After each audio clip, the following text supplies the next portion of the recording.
They told you Jesus founded Christianity. That's a lie. Jesus was teaching strict monotheism, one God, when a Roman emperor who still prayed to the sun decided to overrule him. In a room in 325 AD. And what that emperor chose? It became the faith of 2 billion people. Here's what makes it worse. The theology he picked didn't come from anyone who ever met Jesus. It came from a man who spent years hunting his followers. You're standing in first-century Palestine. A man walks from village to village, teaching. Someone asks him, "What's the most important commandment?" He doesn't hesitate. "Hear, O Israel, the Lord our God is one Lord." Mark 12:29. The greatest commandment. In Jesus' own words, God is one. He prays to God, calls him the only true God. The word Trinity never leaves his lips. Not once. Not in any gospel. That's what the disciples heard. That's what they taught. So here's the question that should unsettle you. If that's what Jesus said, how did Christianity end up teaching the opposite? 5 years. That's the gap. Jesus finishes his ministry around 30 AD. 5 years later, a man named Paul of Tarsus appears. He never sat with Jesus, never heard him preach, never broke bread with the disciples. By his own account, he spent those years persecuting Jesus' followers. Then, he claims a vision. On the road to Damascus, alone, no witnesses. And from that vision, with no one to verify it, he begins teaching something Jesus never said. That Jesus was divine. That Jesus was one with God. That Jesus was God in human form. 5 years between God is one and Jesus is God. Not decades, not centuries. 5 years. And everything that follows, every council, every sword, every empire, is built on that gap. Which brings us to the room. 325 AD, Nicaea. The Roman Empire is fracturing. Christians are killing each other in the streets over one question. Is Jesus God or a man sent by God? Constantine has a problem. He's the emperor.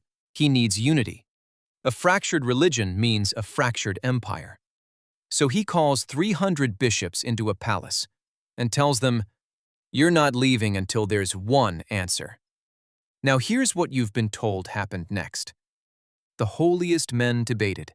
The wisest voices prevailed. The truth won. Right? Wrong. The side with the most scriptural support, the side that echoed Jesus' own words, lost. His name was Arius, a priest from Alexandria. His argument was simple. God is one. Jesus was sent by God. They are not the same being. This wasn't fringe theology. Millions of Christians across Egypt, Syria, and Palestine held this view. It was the dominant position in the East. And Constantine destroyed it. Arius' writings? Burned. His followers? Exiled.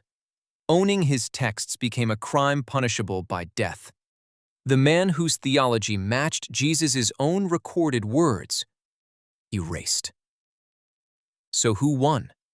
The Trinitarians, the men who taught that Jesus was co-eternal with God, divine, part of a Godhead. And here's the problem. That theology didn't come from the 12 disciples. It didn't come from anyone who walked with Jesus. It came from Paul, the man who never met him. The man whose entire authority rested on a private vision no one else witnessed. That's the foundation. A vision, on a road, alone. Now the stakes snap into focus. If the disciples, the people who actually walked with Jesus, never taught his divinity, and Paul, who never met him, introduced it through a vision, and Constantine, a pagan emperor, enforced it by burning the alternatives, Then who exactly authored the Christianity practiced by 2 billion people today? After Nicaea, after the exiles, after the fires, was there anyone left who still held the original message? The strict monotheism, the one God, the prophet who was sent. You'd expect them to be scattered, powerless, in hiding. Some were, but here's what no one tells you. The most dramatic collision between the two versions of Jesus didn't happen in Rome. It happened in the Arabian desert, 300 years after Nicaea. A delegation of Christian scholars from Najran, learned men trained in the creeds of the councils, traveled to Medina. They came to challenge a man named Muhammad. The Quran had been revealed, and it said, Jesus was the Messiah, born of a virgin, a great prophet, but not divine, not part of a trinity. These scholars had spent their lives defending Nicaea. So the Prophet Muhammad, peace be upon him, made an offer, a mubahala, a spiritual duel. Each side calls upon God to curse the liars. The side telling the truth walks away. The side lying is destroyed. The Christians refused, not because they were cowards, because they weren't certain he was wrong. And that's when the entire story inverts. Islam didn't arrive as something new. It arrived as something restored. The real question was never Muhammad versus Jesus. It was always Jesus versus Constantine. Let's strip this down to what we can prove, not as Islamic theology, as documented history. The word Trinity, never spoken by Jesus, never appears in any gospel. The doctrine of the Trinity, formalized 150 years after Jesus died.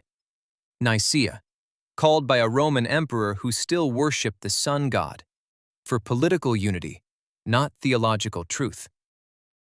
The Arian position, which directly echoes Jesus' own words in Mark 12, declared heresy. Burned. These aren't interpretations. These are facts. So the question isn't whether the message was changed, it's whether what survived the fire was ever the original to begin with. Jesus said, "The Lord our God is one Lord." He called it the greatest commandment.